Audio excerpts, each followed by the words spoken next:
जय श्री गणेश। नमस्कार। मैं आचार्य संजय द्विवेदी। मेरे समस्त प्रबुद्ध दर्शकों का मेरे चैनल पर हार्दिक स्वागत है। प्रिय दर्शकों, आज मैं तुला राशि का सितंबर माह का मासिक राशिफल लेकर आपके सम्मुख उपस्थित हूँ। सितंबर माह में जो ग्रहों की स्थितियां हैं तथा जो ग्रहों के परिवर्तन होंगे, इस माह में आपके लिए क्या विशेष करने वाले हैं, आपके स्वास्थ्य के परिप्रेक्ष्य में, आपके शिक्षा ज्ञान के परिप्रेक्ष्य में, कार्यक्षेत्र के परिप्रेक्ष्य में, धन तथा भाग्य के परिप्रेक्ष्य में ये माह कैसा रहने वाला है, इस माह में आप कितना लाभ लेने जा रहे हैं, कितनी प्रगति होने वाली है, किन भावों की वृद्धि होगी तथा यदि कहीं पर कोई समस्या है तो उसका क्या निराकरण है, संपूर्ण विश्लेषण मैं पूर्ण तर्क के साथ करने जा रहा हूं। प्रिय दर्शकों, इस राशिफल को आप अपने लग्न तथा राशि दोनों के अनुसार देख सकते हैं। अर्थात यदि आपकी तुला लग्न है अथवा तुला राशि है तो आपको यह राशिफल देखना ही चाहिए। प्रिय दर्शकों, सितंबर माह के प्रारंभ में जो ग्रहों की स्थितियां वो इस प्रकार होंगी। आपके पंचम भाव में शनिदेव का गोचर होगा जो वक्री अवस्था में है, अर्थात ये आपके चतुर्थ पंचम दोनों भाव को प्रबल कर रहे हैं। इसके साथ ही साथ आपके षष्ठम भाव में राहु का गोचर चल रहा है। षष्ठम भाव में राहु एक अच्छा फल देते हैं। गुरुदेव बृहस्पति आपके अष्टम भाव में है जहां पर कुछ विशेष योग में है। आपके भाग्य भाव में मंगल का गोचर चल रहा है। दसम भाव में बुध का गोचर है जो मित्रवत हैं तुला राशि के स्वामी के। इसी प्रकार से आपके एकादश भाव में सूर्य तथा प्रारंभिक समय में चंद्रमा। ये संपूर्ण ग्रही स्थितियां। इसके पश्चात इस माह का पहला परिवर्तन बुध का है, जब बुध आपके दसम भाव से 4 सितंबर को परिवर्तन करके एकादश भाव में पहुंच जाएंगे, जहां पर प्रबल रूप से बुधादित्य योग का निर्माण होगा। 16 सितंबर को सूर्य अपनी राशि का परिवर्तन करके संध्या काल में द्वादश भाव में प्रवेश करेंगे, जहां पर शुक्र सूर्य और केतु का संयोजन बनेगा। रवि शुक्र योग भी बनेगा, ग्रहण दोष भी बनेगा।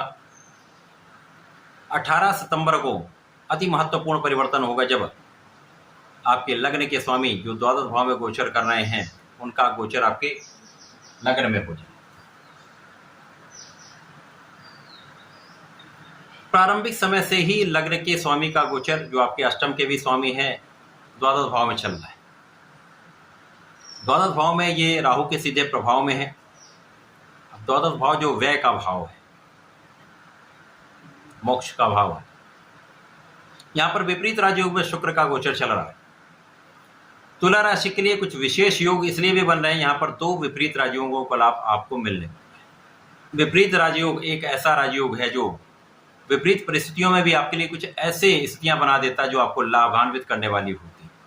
तो यहाँ पर शुक्र को कार्यकत्व भी प्राप्त है। यहाँ पर कोई बहुत बड़ा दोष नहीं है, परंतु राहु का प्रभाव द्वादश भाव में जब होगा तो व्यय बढ़ाने वाला होता है। यद्यपि यहाँ पर बड़ा लाभ भी आप लेने जा रहे हैं, आपका धन भी बढ़ेगा, आपका लाभ भी बढ़ेगा, ऐश्वर्य वैभव में वृद्धि होगी, परंतु भोग विलास में भी वृद्धि होगी। भोग की अधिकता रोग की अधिकता का योग बनाता है। यहाँ पर जो कष्ट होने वाला वो क्या है, यहाँ पर व्यसन में है तो आपको सावधान रहना चाहिए। किसी प्रकार का कोई एडिक्शन है, त्याग देना चाहिए इस समय में। स्वार्थी मित्रों का साथ छोड़ देना चाहिए। इस समय लोन लेने से बचना चाहिए, क्योंकि जो जितना भी आप लोन लेंगे आपके लिए बर्डन हो जाएगा।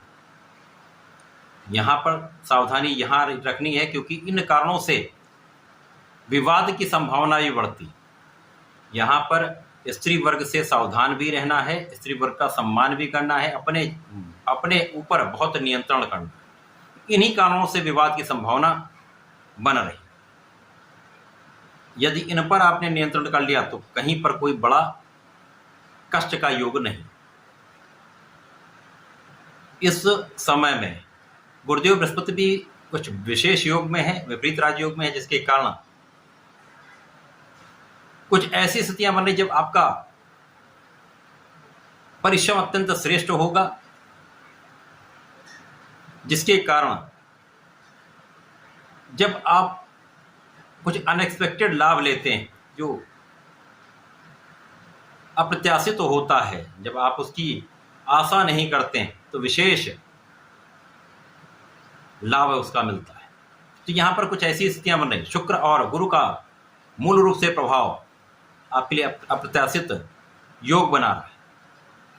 गुरुदेव का प्रभाव भी शुक्र पर है, जिसके कारण कुछ विशेष लाभ की स्थितियां बन रही। विदेश भ्रमण का योग बन सकता है। विदेश जाकर बड़े लाभ आप लेने वाले हैं, बड़ा नाम करने वाले हैं। विदेश सेवा में पद की वृद्धि, धन का लाभ, यश का लाभ, संपूर्ण योग आपके लिए बन रहा है। अब यहाँ पर सुखों का भाव अत्यंत प्रबल है। सुख साधन बढ़ने का संपूर्ण योग बन रहा है। भूमि भवन वाहन का योग बन रहा है। शनिदेव अत्यंत प्रबल अवस्था वक्री है, सुख साधन बढ़ाएंगे, ज्ञान भी आपका श्रेष्ठ करेंगे, शिक्षा में सफलता भी देंगे, प्रतियोगिता परीक्षा में सफलता देंगे। इस समय में यदि आप प्रतियोगिता परीक्षा की तैयारी कर रहे हैं, प्रशासनिक सेवाओं की तैयारी कर रहे हैं, सरकारी सेवाओं में जाना चाहते हैं, तो यहाँ पर यदि आपने संपूर्ण प्रयास कर लिया, परिश्रम संपूर्ण रूप से कर लिया, तो सफल निश्चित रूप से हों। संतान पक्ष भी बलवान रहेगा, संतान से सुख भी मिलेगा, संतान से आपको लाभ भी मिलेगा, ज्ञान से आपको लाभ भी मिलेगा। यहाँ पर जीवन साथी के साथ सामंजस्य बनाकर आपको रहना होगा। साझेदारी में भी सामंजस्य बनाना होगा, जिससे आप लाभ ले पाएं। मतभेद की संभावना रहेगी, परंतु यहाँ पर सामंजस्य यदि बना लेंगे तो कष्ट नहीं होगा। इस समय में आपका लाभ तो मल्टीप्लाई हो सकता है यदि आप अपने कार्य क्षेत्र संपूर्ण रूप से लगे रहते हैं, न्यायोचित कार्य करते हैं, जस्टिफाइड रहते हैं, पूर्ण निष्ठा के साथ अपने कार्य क्षेत्र में लगे रहते हैं, चाहे वो व्यापारिक भाव हो, नौकरी हो, अथवा आपका कोई अपना व्यवसाय हो, अपना प्रोफेशन हो, 100% आप सफल रहने वाले। बुध जो शुक्राचार्य के लिए मित्रत्व भाव में होते हुए आपके 10वें भाव में गोचर कर रहे हैं, भाग्य के स्वामी, इनका सीधा प्रभाव भी सुखों के भाव पर है। निश्चित रूप से ये अत्यंत प्रबल स्थिति, जब आपका ज्ञान, आपका बुद्धि का बल, आपकी वाणी का प्रभाव अत्यंत श्रेष्ठ रहेगा, आपका कैलकुलेशन बहुत अच्छा रहेगा, जिससे आप अपने व्यापारिक क्षेत्र में संपूर्ण लाभ लेने जाए। तो कार्य क्षेत्र में सफलता तो 100% मिलेगी।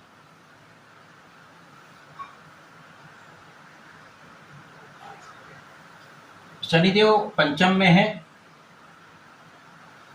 गुरुदेव आपके अष्टम में है, सूर्यदेव आपके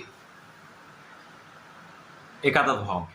विशेष योग, इन तीनों का प्रभाव तथा यहाँ पर यदि हम अवलोकन करें, मंगल भाग्य भाव में होकर विशेष लाभ देने हैं, क्योंकि धन के स्वामी, तो इस समय में महाधन का योग बन रहा है।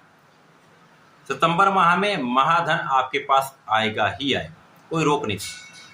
विशेष रूप से कार्य क्षेत्र में प्रबलता से, व्यापारिक क्षेत्र में प्रबलता से अचानक कुछ विशेष योग जो बन रहे हैं, जो मैंने कहा अप्रत्याशित योग, उससे भी धन प्राप्ति हो सकती है। चाहे आपका कहीं इन्वेस्टमेंट से आप लाभ लेने वाले हैं, पारिवारिक संपत्ति से आप लाभ ले सकते हैं, अथवा यदि कहीं पर आपका कोई धन फंसा हुआ है, वो धन आपको प्राप्त हो सकता है। अब पहला परिवर्तन जब बुध का होगा, बुध लाभ भाव में चले जाएंगे, मित्र की राशि में अति बलवान स्थिति होगी, राहु के प्रभाव से भी मुक्त हो जाएंगे। तो यहाँ पर प्रबल रूप से बुधादित्य योग बनेगा, जो आपके शासन सत्ता के गुण को प्रबल करेगा, शासन प्रशासन से विशेष लाभ देगा, सरकारी नौकरी में पद का योग बनाएगा, कार्य क्षेत्र में विस्तार करेगा, कार्य क्षमता में आपकी वृद्धि करेगा। बुद्धि, शासन का गुण तथा ज्ञान का भाव अत्यंत प्रबल रहेगा, जिससे आप श्रेष्ठ लाभ लेने जाए। एक श्रेष्ठ संतान प्राप्ति का भी योग बनता है, पुत्र संतान भी प्राप्त हो सकती है तथा प्रेम संबंधों के लिए समय अच्छा है। सूर्यदेव द्वादश भाव में जाएंगे तो यहाँ पर शुक्र के साथ इनका संयोजन बनेगा, राहु के साथ सीधे दृष्टि प्रभाव में होंगे, तो आंखों के रोग से आपको यहाँ पर बहुत सावधान रहना होगा। किसी विवाद में पड़ने से बचना होगा, क्योंकि यहाँ पर कोई विवाद कानूनी समस्या का कारण बन सकता है। दो चीज़ों का ध्यान रखेंगे, किसी प्रकार की कोई समस्या नहीं। प्रारंभ में भी मैंने ये बताया था कि ऐसी चीज़ें इस माह में हो सकती हैं, यहाँ पर आपको सावधानी रखनी है। अपने आत्मबल को प्रबल रखें, अपने ऊपर नियंत्रण रखें। सूर्यदेव को नियमित रूप से जल देंगे तो आपका कॉन्फिडेंस बहुत अच्छा रहेगा। आप बुध को प्रबल रखेंगे तो ज्ञान और बुद्धि श्रेष्ठ रहेगी, सही दिशा में चलेगी, सकारात्मक प्रभाव मिलेगा। इसी प्रकार से ऊर्जा का प्रवाह आपके लिए अत्यंत श्रेष्ठ रहने वाला है। श्रेष्ठ ऊर्जा आपको प्राप्त होने वाली, केवल उसको दिशा देनी है। सही दिशा देंगे, सर्वश्रेष्ठ लाभ आप देंगे। अब जब शुक्राचार्य जो द्वादश भाव में गोचर करने जब ये लग्न में प्रवेश करें तो आपकी स्थिति सर्वश्रेष्ठ हो जाएगी। 12 राशियों में तुला राशि ऐसी राशि जो सर्वश्रेष्ठ लाभ लेने जा रही सितंबर माह, क्योंकि लग्न में ही आपका मालव्य योग बन जाएगा। अब शुक्राचार्य जो ऐश्वर्य, वैभव, धन संपदा देने वाले हैं, इस भौतिक जगत के समस्त सुखों को प्रदान करने वाले हैं, महाधन का लाभ कराने वाले हैं, जब लग्न में गोचर करेंगे तो महाधनवान आप बने, महाधन का योग बन जाएगा। ऐश्वर्य, वैभव, आपका आकर्षण अत्यंत श्रेष्ठ रहने वाला है। आपका प्रभाव कई गुना बढ़ जाएगा। आपके सौंदर्य में वृद्धि हो जाएगी, आपकी क्षमता में वृद्धि हो जाएगी, आपका प्रभाव समस्त लोगों पर पड़ने वाला है, आपका यश दूर दूर तक फैलने वाला है। 18 सितंबर से लेकर पूरा माह अत्यंत श्रेष्ठ स्थिति बन रही है, जब आप संपूर्ण रूप से अपने कार्यों में सफलता भी प्राप्ति करेंगे, धन का भी अर्जन करेंगे, नाम प्राप्ति भी करेंगे, भाग्य का भी साथ मिले। तो ये माह आपके लिए अत्यंत श्रेष्ठ फलदायी है। इस माह में सूर्यदेव को जल तो देना ही है, भगवान भोलेनाथ में जलार्चन करना है, नित्य जाकर जलार्चन करेंगे, श्रेष्ठ प्रभाव मिलेगा। नहीं तो आप शुक्रवार को भी यदि जलार्चन करते हैं, पंचामृत से अभिषेक करते हैं, श्रेष्ठ लाभ भी मिलेगा। आपका मन भी संतुलित रहेगा, अपने प्रभाव से, अपने योग्यता से आप विशेष लाभ भी लें। तो ऐसा करके समय का उपयोग करें, लाभ लें। धन्यवाद, नमस्कार।